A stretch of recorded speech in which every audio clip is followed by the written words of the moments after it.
Okay. I hope that this works. Alright. Seems alright. Alright, peoples. So, here's what I got going on. I'm still sick. Definitely still sick.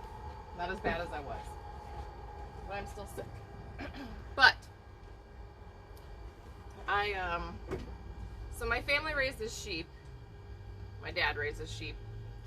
And my sister-in-law actually raises sheep and has raised sheep for a very long time.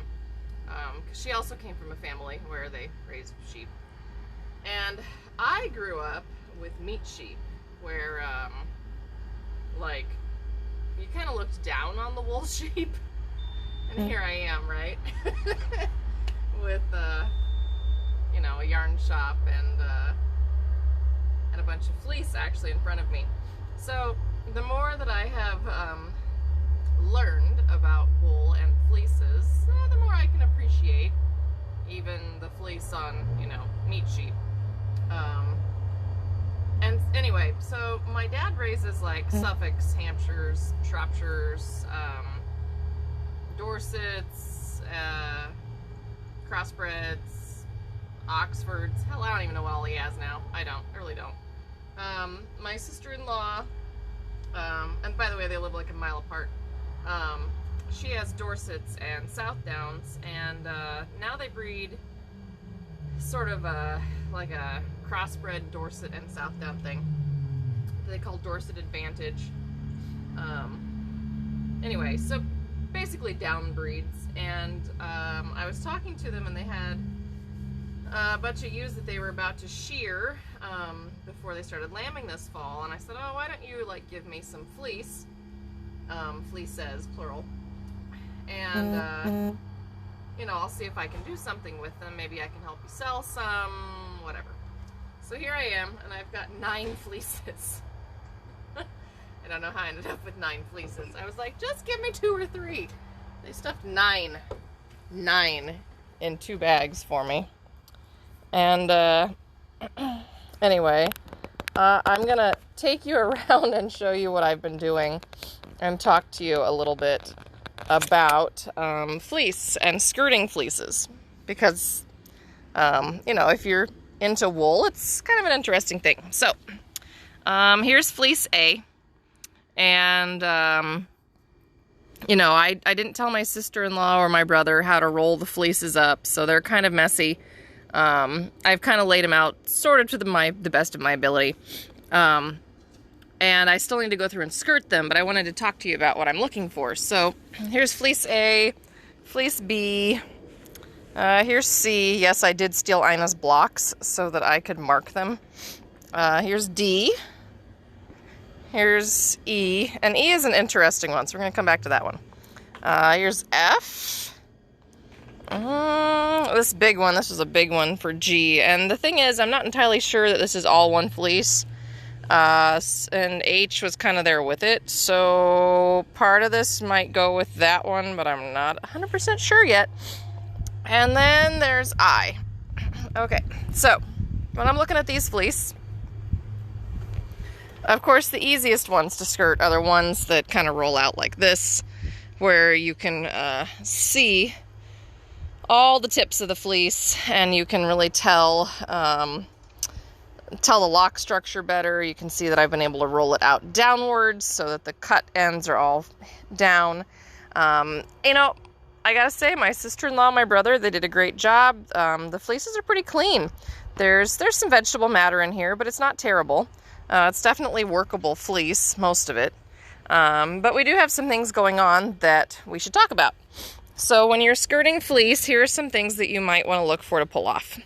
So this right here, this is marker, and this is used in several ways. We call it crayon or we call it marker, and when it kind of looks like this, it's probably been used in a ram's harness to mark the ewes when he breeds them. So they keep a piece of crayon in a harness on the ram's chest, and then when he mounts the ewe and breeds her, then they get a marking. And here's a cat. That's always fun. Get out of there, Charlie. these other marks are sometimes used for other things. Sometimes it's because you've got a ewe that's sick, so you're trying to mark her so that you know that you've been treating her. Sometimes you're marking her because you watched her get bred, and so you might throw a date on there. Sometimes it's other things. There's other kinds of paint that might go on there, like if you buy a ewe in a sale or a ram in a sale, something like that.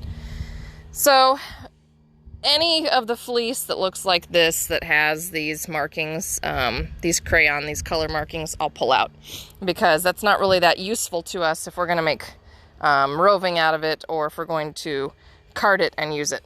So that gets pulled out. This kind of stuff that has big vegetable matter in it, this will drop out. So if it's not too bad, yeah, you could just, pull some of these chunks out. For me, I have so much fleece here to work with that when I see this really, like, what's the word I want? Heavy vegetable matter area, I'm going to pull this out. Usually I would only pull out the heavy vegetable matter if it's really fine vegetable matter, because again, the big stuff falls out easy. So if you are looking at a fleece and you're skirting a fleece, that's something to keep in the back of your mind. This stuff falls out easy. The big stuff falls out easy. It's the really fine stuff that you have problems with. Let's see. This is a chunk of wool that I would definitely not be keeping. This is wool that has come probably off the top of the sheep's head. And I can say that because there's these little fine hairs in it. These little fine, like short facial hairs probably. Yeah. You can just see it. It's little hairs. Anyway, this stuff I'm going to pull out. I wouldn't use this. I would skirt this off. Stuff like this, again, like here's a poop clump, so you want to take some of that out. Here's another poop clump, very, very prominent. You definitely know you're going to take that out. Any of this stuff that's like really short, that has second cuts, that has, the poop in it, I'm going to take a lot of this out. Again, it's just not something that I feel the need to work with, so I'm not going to do that. This is the kind of vegetable matter that you really want to watch for. So there is a lot of little vegetable matter in there. This is not happy fleece. This is something like, if I find chunks like this, I'm pulling them out. I'm not fussing with it. I'm not dealing with it. I don't want to card it. I just don't want to deal with that. This is the kind of stuff that I pull out. These areas also, so this is junk wool to me. This is great for mulch. That's one thing I did want to say. So there's white feed sacks over there, but I kept those white feed sacks, and anything that I pull off and skirt, I'm going to toss in those white feed sacks, and I will use for mulch in my garden, or in my landscaping, one of the two, because it's great for that. And I don't want this wool to go to complete waste. I don't just want to toss it. I want to actually use it for something. So I actually do have a bag of junk wool that I am just going to use for mulch. But all these pieces that I would be skirting off, I'm going to use it for that. This is another little piece. It's short. I think there might have been some second cuts somewhere. Second cuts are another thing that I pull out to kind of get rid of. It's too short for my purposes. So this is another piece of fleece that I would take out. And then this I wanted to talk to you guys about. I hope that you can see this. I don't think it shows up very well. So I had one of the fleeces. Let's go look at it. Might be easier to see in the big fleece. This is fleece G over here. And I started really looking at this fleece and I thought, gosh, this isn't a terrible fleece, but it's got some issues. So I don't know if you can see this. See that sort of yellowish coloration right there. So this is not a terrible fleece, but this ewe might have been a little bit sick because we've got a little bit of yolking going on in here, or something that is discoloring our wool. Here's maybe just a little piece right there. So this fleece I am going to go through a little more carefully which is also why I've tried to spread them out all over my deck. This is my deck, right? Fleece is everywhere. And since I only had like 2 good days to try to get this done, that's also why I'm doing it now. So anyway, I'm gonna try to go through this special fleece here and see if this will wash out, if this causes brittleness, or if it's just some excess lanolin going on. So this is one that I really wanted to show you guys, that like heavy deposit. You can kind of see the yellowing there. It's a little bit hard, but it's a heavy deposit, especially at the cut edges, which I find a little concerning in this fleece. So those are some of the things that I'm looking for, right? We're looking for chunks of vegetable matter. We're looking for off coloration. So like here, this fleece over here, here's a chunk of wool that I'll pull out because it's been colored with that marker. I am looking for, like here's a chunk of wool here that has quite a bit of heavy vegetable matter in it. So what I'll do is I will open this up and I'll take a look at it. And there's a lot of, see the light stuff falls out? The light stuff will fall out. The big stuff will fall out too, but you don't want tons and tons of it. And I'll just go ahead and I'll evaluate it and I'll decide if there's so much junk in it that it's something that I don't want to keep, or if I think that it's salvageable. So, and really, I mean, I was kind of surprised. I had a lot better crimp and lock structure on these fleeces than I anticipated. I mean, they are down breeds. Down breeds are great for socks. They're great for fluffy stuff. So my next goal is to take each of these fleeces and I'm going to skirt off anything that I think isn't useful. I'm going to throw that in the bag. I'm going to keep it again to mulch in my garden, because I'm not wasting the wool. I'm just putting it to a different use, right? And I also then need to evaluate the length. These are all fairly short fleeces, and none of these are really long fleeces. I think the longest fleece here is probably 2 inches. The shortest is probably 1 inch. The really short inch fleece, probably not going to use. That's one that it's probably going to end up in the garden as mulch. The longer fleeces I might be able to do something with. I'm thinking maybe I will ship them off and after I've skirted them and have them washed and processed into roving. What do you guys think? Does that sound like a good idea? If I like have some Dorset South Down cross sheep roving made, would anybody be interested in trying it? You know, I think it could be really fun. Oh well. All right. So, and this fleece, I wanted to come back to this one. So before I get into the actual skirting of one fleece, I wanted to show you, this is a weird fleece. So usually when I'm looking at these fleeces, right, you're looking for lock structure, you're looking for crimp, sort of like on this one over here. So we've got some yoking in that one too. I have to check this fleece really well too. So, you know, you're looking for that really fine crimp, you're looking for the lock structure, right? This fleece doesn't really have that. It's almost more of like a really open lamb fleece. We've got some like dandruff going on in here. This is a really weird fleece. And I may end up at least partially hand processing this one just to see what it's like, because it is such an interesting fleece to me. It feels like it would spin fine, but it's just kind of a weird fleece. Actually, I might like take half of this and send it to my friend Shannon and have her play with it, because it's just a very different fleece. Okay, let me turn this around. All right, so hey, here I am again. Yeah, and you can still tell, like, I'm still sick. I still have the head cold crap going on. I keep hoping it'll get better, but it isn't. I mean, it is, but not fast enough. And I hate being sick. I mean, don't we all hate being sick? We all hate being sick. Okay, so I'm gonna pick one of these fleeces, and I think we're gonna do C or D here. And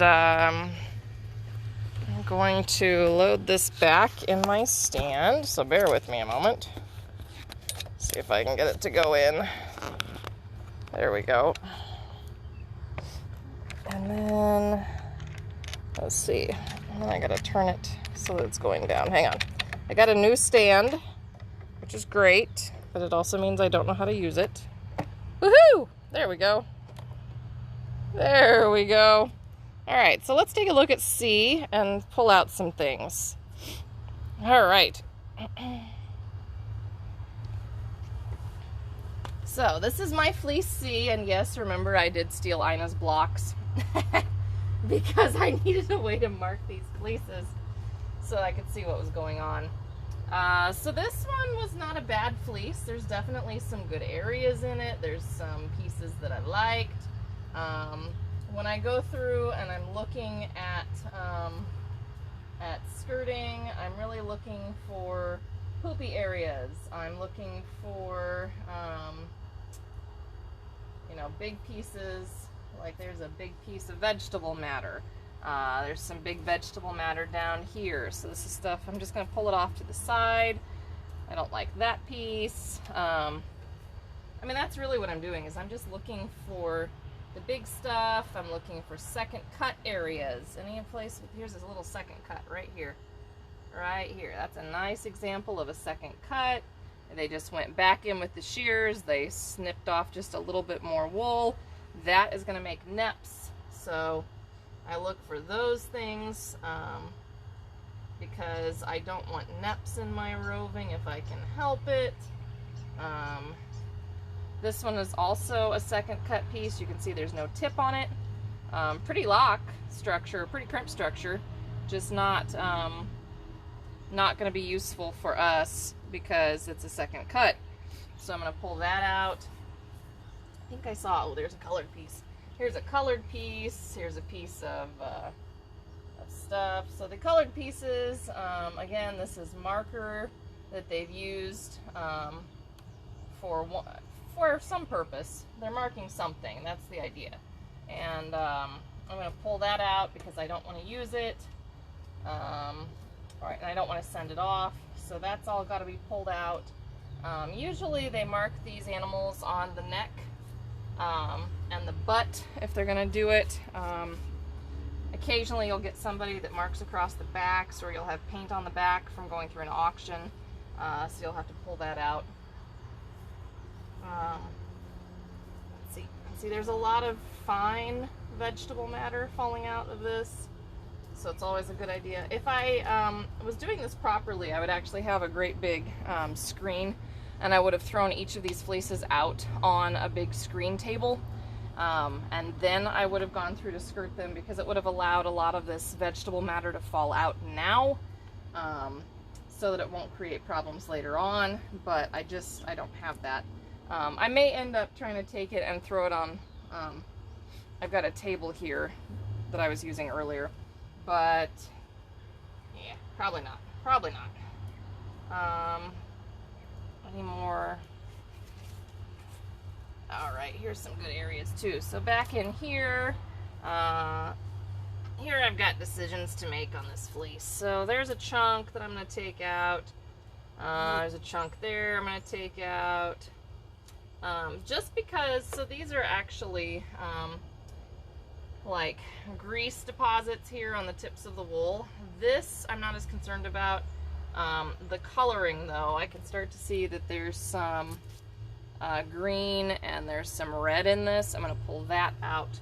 I don't care again as much about you know, these dirty tips, because again, a lot of this will come out in the wash. I care more about you know, bits of vegetable matter, helping that fall out. And I'm also looking for anything that's like too soiled, again, second cuts, things that don't match.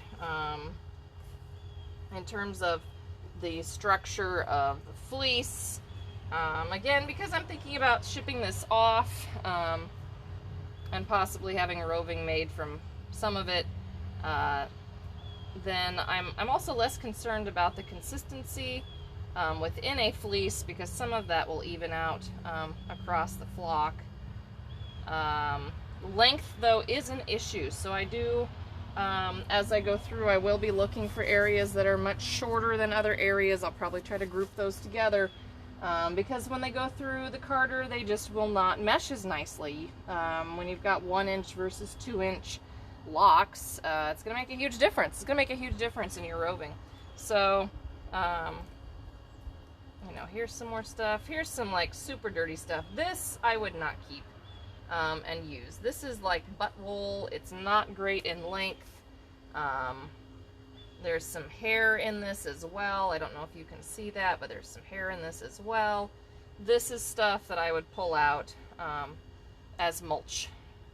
And there's some color in there. So, I mean, that's really what you're doing when you skirt a fleece, is you are looking for the areas that are not good enough to be used. You're pulling those out, and then you are looking for any second cuts and trying to pull those out. Ideally, you would have none, but it's ideally. And then the next thing that you're going to do is you'll grade your fleece based on the length of wool. And like here I've got some, you know, there's some down here that is much, much shorter than what I've got up here. And I'm measuring it kind of against my finger. I know that my finger is 3 inches from the base to the tip, and so I basically have an inch, an inch, an inch. So I can kind of use this as a guide to tell if my fleece is much longer or much shorter, because this is kind of shorter back here. Much longer or much shorter in a specific section. And you do sometimes have to actually open that fleece up, pull a lock off, and compare. And see here, whoever was shearing this one didn't do quite as good a job, because this is significantly shorter in this area than it is compared to the structure next to it. So that's what I'm looking for as I'm skirting my fleece to get it ready to go. You don't want to send really dirty fleeces to the mill. It is not hard to skirt your fleece. It's not hard to go through. It just takes time, and the more time that it takes them, the higher your price is going to be, because again, it's all of our labor that goes into it, right? So anyway, this is going to take me a while to finish skirting. It's not terrible, but I've got some work to do in this lump of stuff down here to decide what I'm going to keep and what I won't. And I am not going to bore you guys by skirting the full fleece. I just wanted to talk about some of the important points. So, okay, yeah, so I've got a little bit of work ahead of me. I'm going to have to wash at least part of one of these. And I did, oh, and here's Charlie. Charlie saying hi. I did grab some wool wash. So I do have unicorn wool wash, and it will be going up in the shop. I got just a couple of the smaller sets, if in case you were looking for one. And I got the big set for myself because, well, I had a lot of fleece. I also washed, I washed a few hand-spun skeins today, so I have these out drying. I have some Cheviot here. This is Polworth, and this is a Merino Tencel. So I went ahead and washed those in the unicorn fiber wash, and they came out beautifully, and they're all dry. I just haven't taken them in yet. So anyway, does anybody have questions about like skirting fleece, I don't know, or spinning or washing or anything? I feel like I've probably bored you all to death today. I'm terribly sorry. Anybody? No? Alright, let me lift this up. I'll talk to you for a little bit. Okay, so, yeah, this is kind of my project for the next day or two, because it's supposed to be pretty nice here in Missouri. And, you know, and I'm sick, so I'm not planning to, like, wash all these fleeces or anything. I just wanted to spread them out and get a little better idea of what was going on with them. And I'm trying to help my sister-in-law and my brother out, and see if maybe there's an outlet for their fleece. You know, if we could help them find something to do with it, that would just be kind of nice. Because, you know, on a meat flock, a lot of times you don't get anything. Like, you have to pay somebody to take your wool away right now. That is how cheap it is. So if you happen to be gardening and you are looking for wool mulch, you know, throw a message out to your local extension office, check with your sheep growers association. There might be somebody local who would sell you a bag of fleece for not a lot of money because they aren't going to get much for it. And wool mulch is fabulous. You know, we know how great wool is, right? We know how great wool is because we knit with it, crochet with it, spin with it, whatever. We know how good it is. Yeah, and it makes great mulch. If it's not good enough for your spinning purposes, it still makes great mulch. There is still use in these fleeces, even the pieces that we have to pull off that we would quote-unquote throw away. I'm not throwing these away. I'm not throwing them away. I'm going to use them, and they're going to go, you know, live their useful life and go back into the soil, and it'll be great.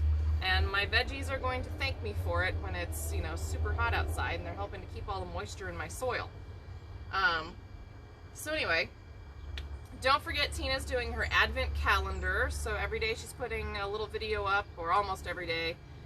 She's trying to do that mostly on YouTube, but then she's throwing a link on Facebook when she remembers, so you can find it both places.